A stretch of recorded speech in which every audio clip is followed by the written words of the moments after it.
Everybody, welcome back to the show. Hope you had a great weekend and that your Monday is off to an all right start. I just want to share with you a article that I came across on the weekend. Four different First Nations in the Mackenzie region here in Alberta are taking the Alberta government to court over the transfer of 15,000 acres from the Crown land in Alberta, and to the county of Mackenzie. This transfer of 15,000 acres is actually part of the remaining part of a much larger transfer that was going back to 2011.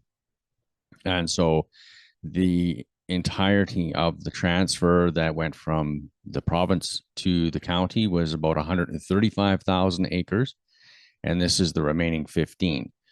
So the discussion is that, of course, anytime land is taken from the Crown and dispersed to a smaller entity, there is always the discussion of access for First Nations communities and also for Albertans at large, as well as what is that going to be the development purpose of the land, because even if it's just for agriculture, such as grazing leases or the like, this does have an impact on all kinds of wildlife.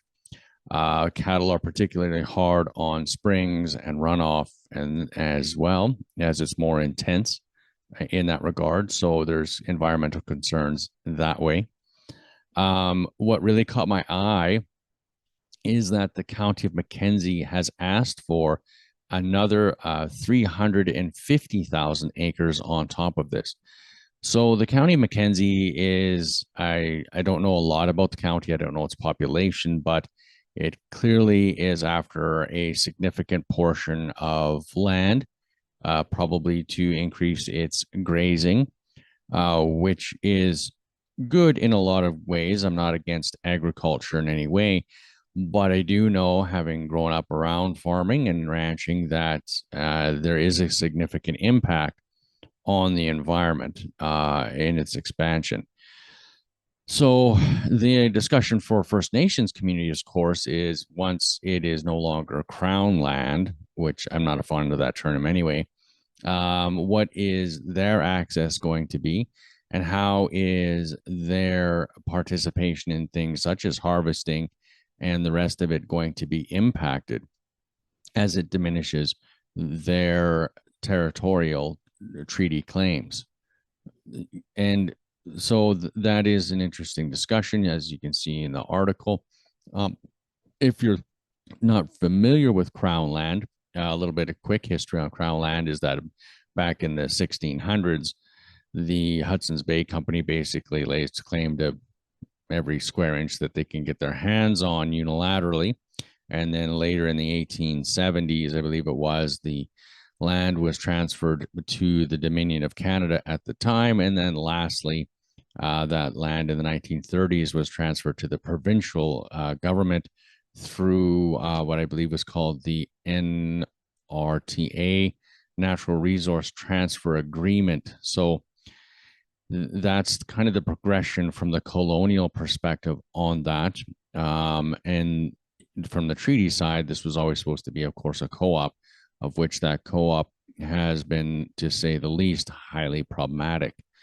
And here again, we can see that with the transfer of land, that there's not much consideration given by the province to these First Nations communities in their capacity, that their territory is in fact diminished, and potentially another 350,000 acres going to a different party who is not a successor state to the treaties and or their resources.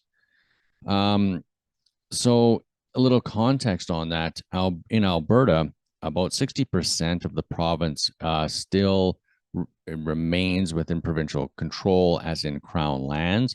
Only 30% or so is at the private hands of individuals and or corporations.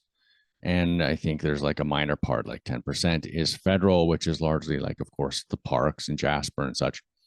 So a substantial portion of the province is still in provincial control, which is where our province and most provinces gain their resource development, whether through forestry or oil and gas. So, as an Albertan alone, this diminishes the province's ability to generate revenue in a future position, whether that is in forestry and oil or gas or other kinds of development, because it's going to a community level or county level.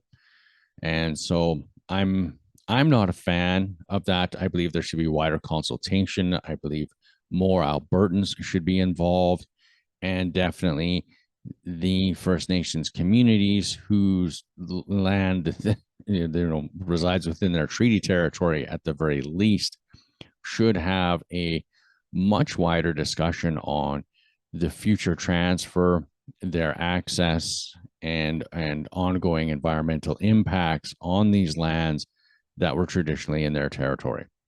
So there's my little bit of a hot take for a Monday. I hope the rest of your day goes well. Look forward to seeing you tomorrow. Again, if you have any topics you would like me to discuss, by all means, email them to me at thejigisup@gmail.com. Of course, please help share and grow the show by hitting like and subscribe. We are on YouTube, Facebook, Instagram, and Spotify. So hopefully that makes it convenient for you. And lastly, we started a GoFundMe kind of thing with Buy a Coffee. So if you want to help continue to support the show, cover its costs, and help us move it forward in that way, please hit the link on any of our profiles as listed. So I look forward to seeing you next time. And until then, keep the shiny side up. This portion of The Jig is Up is brought to you in part by the Métis Federation of Canada, uniting Métis people from coast to coast to coast.